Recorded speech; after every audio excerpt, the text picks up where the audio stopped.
Joining us now is Atiku Abubakar Tambuwal, former Managing Director of Transmission Company of Nigeria and a board member of the Abuja Electricity Distribution Company. Of course, they're also known as the Discos. Thank you so much. Good to see you on Newsnight tonight. Good evening, viewers. Well, so many captions over the last few years that, you know, very boldly written. Nigerians paying for darkness. Nigerians have paid $16 billion here, you know, trillion naira there. What exactly are the fundamental issues? Why does a country of over 200 million people have to rely on just 4,000 megawatts and we still don't get it? It's quite pathetic to say that we have been listening and hearing about this 4,000 megawatts for the past 10 years or so. It has not moved up, rather sometimes it goes down.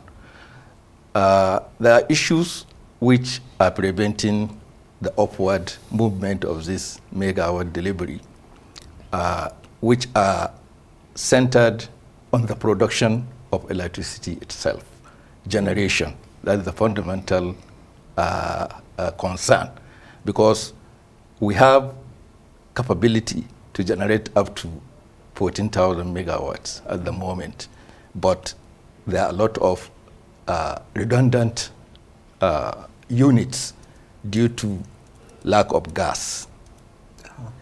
And when President Obasanjo intervened in order to solve this matter, Nigerian Independent Power Projects through Niger Delta Power Holding Company established a number of generating stations, but most of them did not take cognizance of the availability of gas. Some of them are politically located. They are located at places where there is no existing gas infrastructure. So those power stations remain idle for some time. Fortunately, we have now, they have connected most of them now, but then the availability of the gas from NGC is one thing.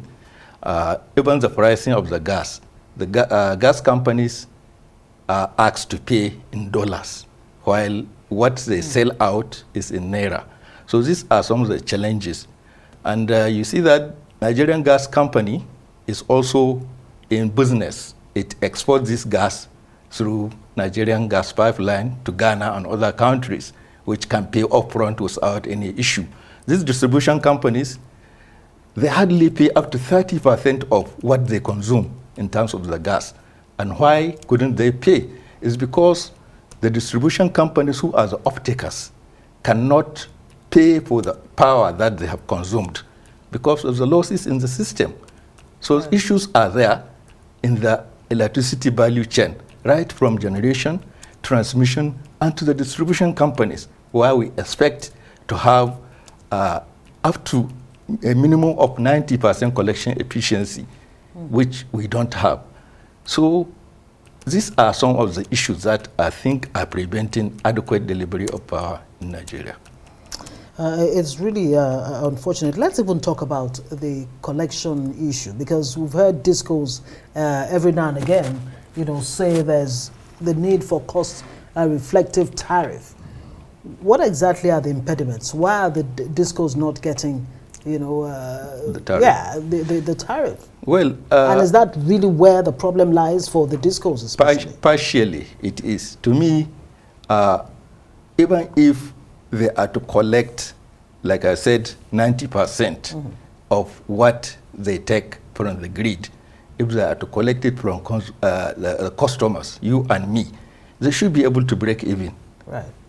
But when you look at the variables, the inflation and other factors, definitely the generation, I mean the unit we generate, the cost, is probably higher than what the tariff can afford. So when you talk of cost-reflective tariff, it means you have to take into consideration all the variables that the generation companies use in order to produce a kilowatt hour or a unit of electricity. So for the distribution, transmission, and all value stakeholders in the value chain to also carry out the operations and sometimes even make profits, because this electricity now is not social thing. It is meant as a business. So all the distribution companies who are licensed, they come with the intention of recovering their investment. So if this tariff is not cost reflective, then it is difficult for them to recoup that investment. But like I said, if the losses are curtailed and we are able to have a minimum of 60-70% collection efficiency, I'm assuring you that the power system, the power sector will be capable of delivering its mandate. Well, I think Ngozi went there too early because this is not about, because what Nigerians would like to see, because we understand that the discos are there for business. And again, we should also keep in mind we have almost 2 categories, if not 3 categories of people who shortchanged the people in the system. They're customers who steal power, of course. There are also discos who steal from the customers by giving them some kind of bills that does not reflect. So, but again, the good thing is that you've been in TCN. Help us make sense of what's exactly happening, because again, quickly here, not all discos have the same strength. We should be fair and honest. We can't look beyond 3 or 4 discos, given the strength of what they're giving to the people. So is it also right to say some of these discos have not invested in inherited infrastructure?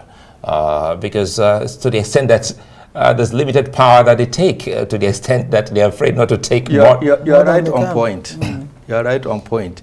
What really happened is most of these distribution companies, when they came in, they are of the perception that they are just going to make money. To invest is not part of their priorities, even though it's part and parcel of what they sign with BPE before they get these companies ceded to them. So they continue to live on the legacy equipment of PHC and then, which we know that are dilapidated. Most of them they have 30, 40 years. Most of them in the developed world, they are obsolete. They are supposed to be scrapped. But NEPA and PHC at that time were managing it. And up to now, you can go and see a transformer which is 50 years old and still delivering. So that is the issue. They failed to invest so that they can take more power. So even if, like now, generation we say, they can give us 13,000 megawatts. Transmission, also they say now, they can deliver 8,500 megawatt, will it? But distribution companies, like what has happened, they're only able to take 5,800 record higher. So they need to expand. They need to really make their equipment and infrastructure robust. How optimistic, if we can do this in 30 seconds, how optimistic are you talking about that expansion? Well, how quickly can that happen? Yeah, well, it can happen quickly because the distribution companies have element of capex embedded into the tariff structure, and they're allowed to use it. So in most cases, some distribution companies do not use that capex in the right manner. Failure to now, a lot of them are mismanaging the funds into frivolous and other non-essential... Very quickly, we're being wound up.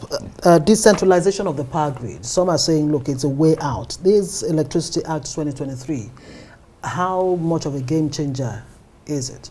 And how soon can we begin to see these changes? Well, we're optimistic because the real purpose is to allow states to attract investment from different groups, such that they can now establish their own generation, transmission, and distribution. They should be able to license them to be able to identify where they have potentials. Right. States where they have adequate solar, like in my state, Sokoto, they should take advantage of that and get solar power station established, which is fairly quickly. It can be done in 3 to 6 months' time. You can establish 5, 10, or 20 megawatts, which will go a long way in getting the power of any state resolved. Right, Atiku Abubakar Tambuwal, it's quite interesting to actually have you on Newsnight tonight, former director of the transmission company Nigeria. Thank you so much for joining us. You're welcome.